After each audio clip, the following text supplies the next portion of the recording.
नमस्कार, मैं Acharya Pavan Ram, expert vastu consultant, past life regression therapist and co-founder of Bhagwati Kripa.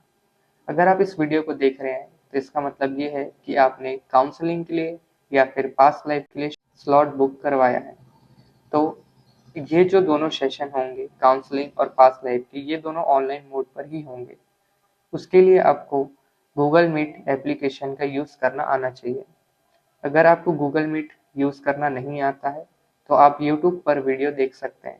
अगर आपको यूज़ करना आता है तो सेशन से पहले कुछ दिनों पहले आपको अपने किसी फ्रेंड के साथ में, फैमिली के साथ में खुद गूगल मीट को एक बार ट्राई कर लीजिएगा कि कैसे यूज़ करते हैं। और अगर आप यूज़ नहीं कर पा रहे हैं तो एक बार यूट्यूब पर वीडियो देख लीजिएगा कि कैसे गूगल मीट को यूज़ करते हैं। जो आपका पास्ट लाइफ का सेशन होगा उसके कुछ समय पहले आपका काउंसलिंग का सेशन होगा। काउंसलिंग के सेशन में आपकी जो भी समस्याएं हैं वो आपको पूरी शेयर करनी होंगी, हमें बतानी होंगी, जिसके माध्यम से आपका पास्ट लाइफ हो पाएगा। और जब जो आपको पास्ट लाइफ और काउंसलिंग के बीच में गैप होगा, उसके बीच में 10-11 दिन का गैप होगा, क्योंकि आपको उस बीच में मेडिटेशन और चक्रा हीलिंग की प्रैक्टिस करनी होगी। अगर आप इस दोनों की प्रैक्टिस करते हैं तो आपके जो पास्ट लाइफ होने के चांसेस हैं ज़्यादा बढ़ जाएंगे और आपका पास्ट लाइफ होने का चांस बढ़ जाएगा और इजीली पास्ट लाइफ हो पाएगा। अगर आप दोनों को पास्ट लाइफ करने से पहले नहीं करते हैं तो ऐसा नहीं है कि आपका पास्ट लाइफ नहीं हो पाएगा, पास्ट लाइफ तो भी हो सकता है। पर अगर आप ये दोनों की प्रैक्टिस करते हैं तो ज़्यादा अच्छा। अगर आप अपना पास्ट लाइफ करवाना चाहते हैं तो आपको आपके घर में अगर वाईफाई हो तो ज़्यादा अच्छा, क्योंकि मोबाइल नेटवर्क के भरोसे अगर आप पास्ट लाइफ करवाते हैं तो वॉइस ब्रेक होने के चांसेस ज़्यादा होते हैं। और जो आप पास्ट लाइफ का सेशन करवाएंगे तो उसमें अगर आप लैपटॉप या फिर कोई टैबलेट या आईपैड के अगर सहायता से करते हैं तो ज़्यादा अच्छा रहेगा, क्योंकि मोबाइल में कॉल आने के चांसेस ज़्यादा रहते हैं। तो कोशिश ये करिएगा कि कोई ऐसे डिवाइस में करे जिसमें कॉल ना आता हो तो ज़्यादा अच्छा। और जब पीएलआर का सेशन होगा तो आपको एक चीज़ का और ध्यान देना होगा कि आप जब जब आपका पीएलआर का सेशन होगा तो आपको कोई डिस्टर्ब ना करे।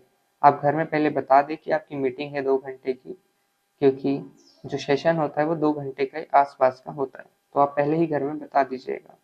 और अगर आपको ज़्यादा जानकारी चाहिए पीएलआर के बारे में तो आपको आई बटन में या फिर डिस्क्रिप्शन में जो वीडियो है पीएलआर करने से पहले कि क्या चीज़ों का ध्यान देना होता है, वो वीडियो आप पहले देख सकते हैं। अब हम जानते हैं कि काउंसलिंग में हमें किन चीज़ों का ध्यान देना होगा। जब काउंसलिंग होगा तो आपको हम कुछ चीज़ों के प्रश्न पूछेंगे कि आज के समय में आपको क्या प्रॉब्लम है या फिर किस विषय पे आपको पीएलआर आपका करवाना चाहते हैं। जो ज़्यादा इम्पोर्टेंट पॉइंट होता है, जैसे रिलेशनशिप इशू है, ग्रोथ है, या जिसके लिए कोई हेल्थ इशू है, कोई भी पॉइंट हो सकता है, कोई मुख्य पॉइंट को हम पीएलआर के लिए चूज करते हैं। वो आप पे डिपेंड करता है कि आप किस पॉइंट पर करवाना चाहते हैं। हम 2 से अधिक कोई मुख्य पॉइंट को नहीं उठा पाते हैं। अगर वो कनेक्टेड हैं तो ठीक है, वरना कोई एक मुख्य पॉइंट को लेकर हम पीएलआर कर सकते हैं।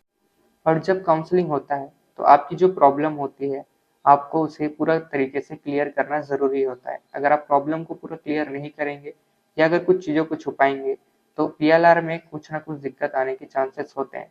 और जब आपका पीएलआर होता है तो उस वक्त आपको जो भी दिखते हैं वो सारी चीज़ों को आपको पूरी चीज़ों को बताना ज़रूरी होता है। जब काउंसलिंग होता है तो हम ये समझ पाते हैं कि आपको पीएलआर करवाने की सही में आवश्यकता है या फिर आपको कोई डाउट है।